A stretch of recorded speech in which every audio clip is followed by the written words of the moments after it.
প্রতিদিন আমাদের চারপাশে ঘটছে অসংখ্য ঘটনা। এর মধ্যে আলোচনায় আসে হাতে গোনা কিছু। তবে সময় ও পরিস্থিতির পরিপ্রেক্ষিতে গুরুত্বপূর্ণ হয়ে ওঠে বেশ কিছু বিষয়। এগুলো জানা না থাকলে অনেক ক্ষেত্রে পিছিয়ে পড়তে হয়। এ কারণে বিশ্বের বিভিন্ন প্রান্তে ঘটে যাওয়া নানা ঘটনা থেকে সংক্ষেপে গুরুত্বপূর্ণ কিছু সংবাদ থাকছে বাংলাভিউয়ের দর্শকদের জন্য। মালয়েশিয়ার ইতিহাসে নতুন রেকর্ড। মালয়েশিয়ার 19 নভেম্বর 15তম সাধারণ নির্বাচন। 222টি সংসদীয় আসনে প্রতিদ্বন্দ্বিতা করছেন বিভিন্ন দলের 945 জন প্রার্থী।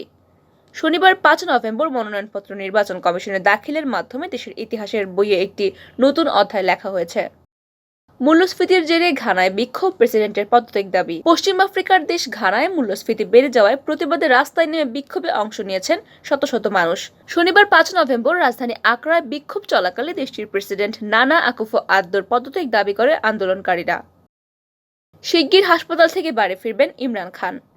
পাকিস্তানের সাবেক প্রধানমন্ত্রী ইমরান খান আগামী 2 দিনের মধ্যে হাসপাতাল থেকে বাড়ি ফিরবেন বলে জানিয়েছে পাকিস্তান তেহরিক-ই-ইনসাফের নেতা শিবলি ফারাজ।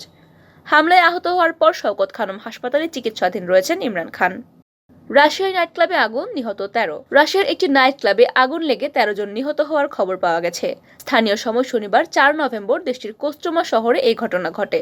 কোস্ট্রোমা হলো ভোলগা নদীর তীরে এবং মস্কো থেকে 300 কিলোমিটার অর্থাৎ 190 মাইল উত্তর পূর্বে অবস্থিত একটি শহর। এই শহরটিতে 2,70,000 মানুষের বসবাস।